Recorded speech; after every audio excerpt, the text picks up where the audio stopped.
A floating magical city, no railings, one wrong step, and poof, you're falling into the abyss. Hi, I'm your resident safety inspector, licensed by the Kirintor themselves, and today I'm going to be inspecting the safety of Dalaran, the flying capital of mages, portals, and questionable gravity. From sewers, sir, are you okay? No. To shops, let's grade how safe you really are in Azeroth's favourite arcane hub. I'll be grading Dalaran's different districts on environmental hazards, structures, crime, and general safety. So let's start by flying in safely. Don't want to die before we've even started. You want a little background check on the city first though, don't you? Yeah, I thought so. Dalaran, the ultimate mage city, began as part of the Arathorian Empire, and it has quite the resume. Originally, it wasn't a floating city at all. Located in the Alterac Mountains, Dalaran was born as a human city that simply wanted a place to practice magic. The Magi thought to themselves, what could possibly go wrong throwing so much energy around in such a concentrated space? It definitely won't attract any hungry demons in the future. Fast forward a bit, they kind of had to clean up this whole magical mess. So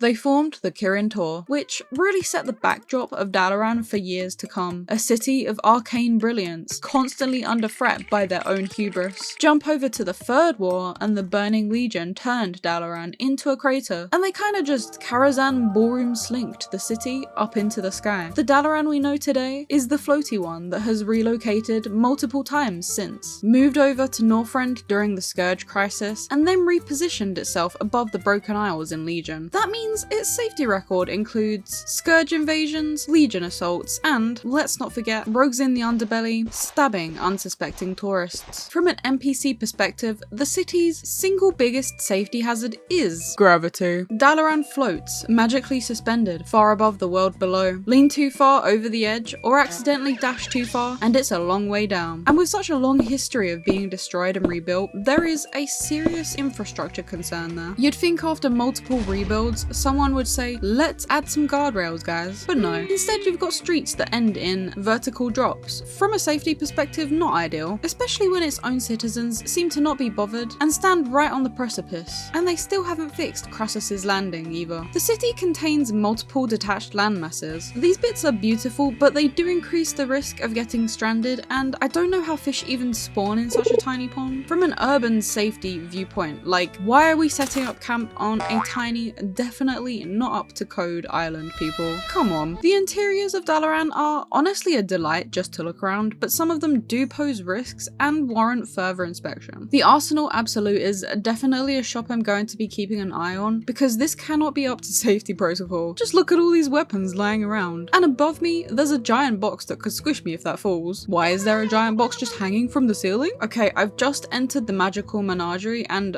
there seems to be a gnome stuck in the fish tank. Also guys, I really don't think we should be keeping flying pets in such a confined space. They could easily run havoc in the city too. Again though, why are there no safety rails in crucial spots? Like, look at this. I could easily fall out of this window. Okay, I actually have managed to find one balcony with actual rails. That's not ominous at all. I will destroy everything you love. Excuse me, do you have permission to be storing a giant canister of unknown contents in your shop? And then there's the pet tournament area too, which is just extremely poor urban planning. Why do I have to enter this place through a hole in the wall that also has not been patched up? Ah, here we are, the Dalaran Visitor Center. I should report in.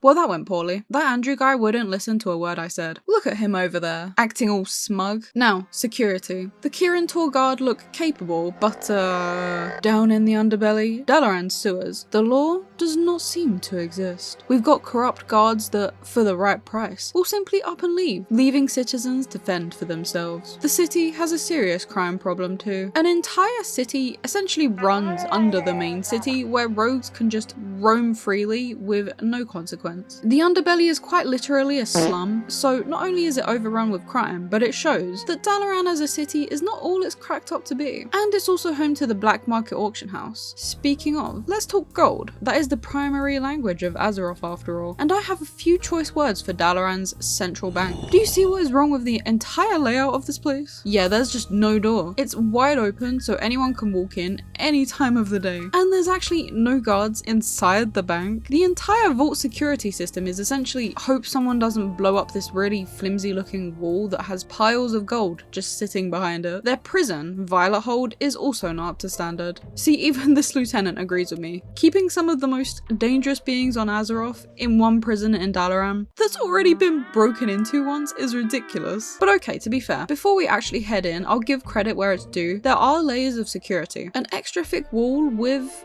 spiked metal fencing that doesn't even go the whole way around. Yeah, I spoke too soon. And the rest is separated by a bridge going across water, although the water is really shallow and there's a crate that's been opened underneath. A pretty impenetrable looking metal door though, and another one for extra security. But what does it even matter when the Legion's forces can just TP directly into the prison anyway? What do I even have this job for? You have a magical defense system, you say? Is this defense system in the room with us? Bro can just break the magical barriers, okay. Assault on Violet Hold. Yeah, more like assault on my blood pressure. Okay, so how about defenses, you ask? The city's biggest advantage is that it is high above the sky, but at the same time, this is Azeroth. Plenty of people can mount up or fly or teleport, as we have so clearly seen. I would be inclined to say that the portals are both a strength and a weakness. Something I've always wondered about, this goes for anywhere in Azeroth, is why in many portal rooms there's no security, or better yet something akin to a security check-in, even if it's just for show, for world building. Take Final Fantasy XIV as an example. Airship travel is highly commercialized in this world, and as such, pretty much every capital has docks and services dedicated to them, with ticket masters that you have to go through in order to board the ships. Because as of now, you instantly teleport to Dalaran and everything is just perfectly fine. Just just go about your day. Us guards certainly aren't going to check on you. And yeah, I mean, we're surrounded by the Legion on all sides. What more is there to really say? Ah, the Violet Citadel, the pinnacle of Dalaran. Quite literally, it is the tallest structure in the city, the seat of power of the Kirin Tor. The architectural design itself is awe-inspiring and imposing, towering over you. It makes you feel small in comparison. This is something I think Dalaran is really good at. The architecture of the city, the majestic spires, domed buildings, very purple colour scheme because, you know, magic. It tells so much of its history, culture, and way of life, but that's a video for another day. If you've played through Legion, you might already know this, but for those of you that don't, the very tower is a weapon. Through the mage quest, we obtain a powerful relic called the Nightborn Soulstone, capable of trapping souls. It was used to imprison this guy, Dreadlord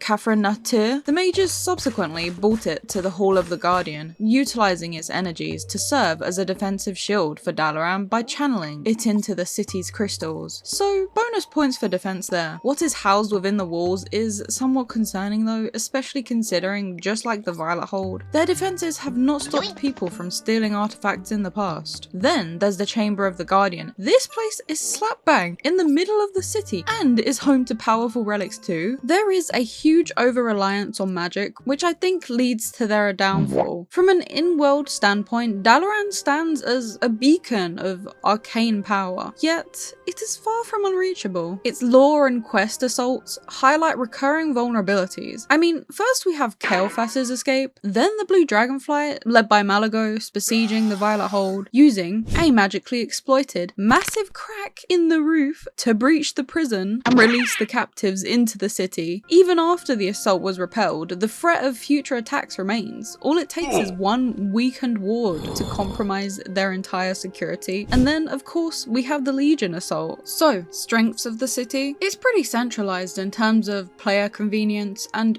beautifully designed overall. Security-wise, they have great arcane defense for the most part, but this system has been shown to have quite a few weaknesses. Internally, the city has a lot of issues too, such as huge crime rate, failing infrastructure, and lack of guardrails. I'm gonna have to, unfortunately, give it a 6 out of 10. The evidence is right in front of us here. I'll make sure to file these reports with the Kirin Tor. Oh wait, what's that?